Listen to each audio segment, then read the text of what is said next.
Definitely हर कोई अपने अपने दावे करता है। वो वहाँ के मौजूदा सांसद हैं, उन्होंने अपने दावेदारी पेश की है। मेरे अपने कारण हैं वहाँ से दावेदारी पेश करने के। बचपन से जब से होश संभाला मैंने अपने पिताजी को हाजीपुर का ही प्रतिनिधित्व करते हुए देखा। सो कहीं ना कहीं एक सिनोनिम सा बन गया था हाजीपुर और मेरे पिता का नाम। तो ऐसे में जब वो इस दुनिया में नहीं है, मुझे लगता है कि एक पुत्र होने के नाते मेरा उत्तरदायित्व बनता है हाजीपुर के भी प्रति, और जो जो कार्य उनके अधूरे रह गए हैं उनको मैं वहाँ पर मैं पूरा करूँ। मैं काफ़ी समय अपना बिहार में जब रहता हूँ, हाजीपुर में मैं देता भी हूँ।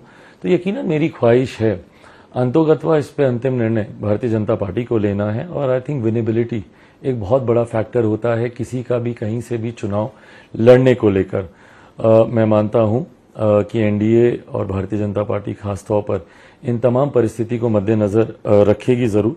और मेरा पूरा विश्वास है, कहीं पे कोई शंका नहीं है। और ये विश्वास को मैं पूरे अथॉरिटी के साथ मैं कहता हूँ कि हाजीपुर से अगला चुनाव लोक जनशक्ति पार्टी रामविलास ही लड़ेगी। ये अंतिम फैसला भाई पार्टी करेगी, पार्टी का संसदीय बोर्ड करेगा कि वहां से कौन चुनाव लड़ता है, पार्टी की तरफ से कौन प्रत्याशी होगा।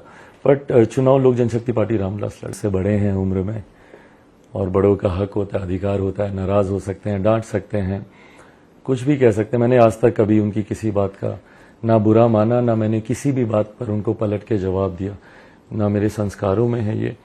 वो अपनी बातें रख रहे हैं अपनी तरफ से। बस मुझे कभी कभी अफसोस इस बात का होता है कि जब वो कहते हैं, कहते कहते इतने उत्तेजित हो जाते हैं। हैं तो मेरे चाचा ही, मेरे पिता के बाद मैंने उन्हें ही अपना पिता माना था।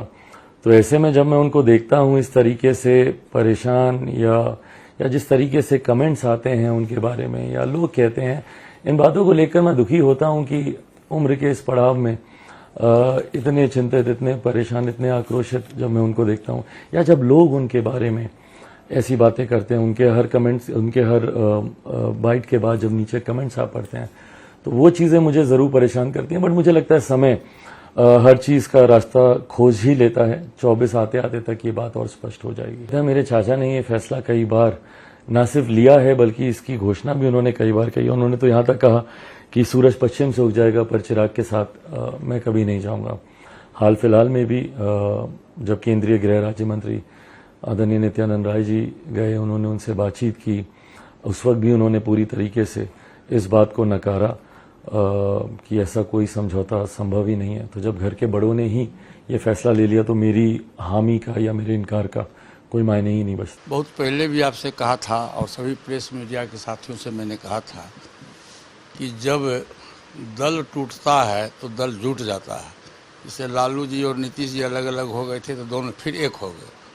तो दल टूटता है तो दल जुट जाता है, जब दिल टूटता है तो दिल नहीं टूटता है। बिगड़ी बात बने नहीं लाख करो किनको, रहीमन फाटे दूध को मथे न माखन हुए। जब दूध फटता है तब लाख कोशिश करोगे तो मक्खन नहीं होता है। और कुछ हमारी मजबूरियां हैं, पारिवारिक बात, जिसको मैं प्रेस मीडिया में ओपन नहीं कर सकता हूं।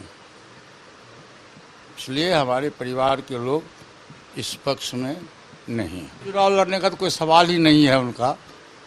उनको हाजीपुर से लड़ने का कौन सवाल है। जब पासवान जी जीवित थे, वो कहते हमारे पिताजी के कर्म भूमि है, तो पिताजी की कर्म भूमि है। तो जब पासवान जी जीवित थे तो उसमें मैंने प्रस्ताव दिया था कि चिराग को लड़ा दीजिए हाजीपुर से। बिहार की राजनीति में उन्होंने कहा कि नहीं, चिराग मेरा बेटा है लेकिन उस पर मेरा विश्वास नहीं है। तुम हाजीपुर की सेवा 77 से अभी तक किए हो, तुम ही मेरा उत्तराधिकारी हो सकते हो। और उन्होंने अपने सामने मेरा नामांकन कराया, मुझको आशीर्वाद दिया, चुनाव जिता के लाया। और सबसे बड़ी बात यह है कि चिराग बाबू जमुई से 2014 से सांसद हैं। आप ही बताइए, जिस क्षेत्र की जनता 10 वर्ष तक आपको मान सम्मान दिया, आप उसके साथ विश्वासघात करके क्यों भाग रहे हो? तब तो कल हाजीपुर से भी भाग जाओगे। विरासत उनकी नहीं है, विरासत उनकी रहती तो पासवान जी जीते जिंदगी उनको हाजीपुर से चुनाव लड़ा देते।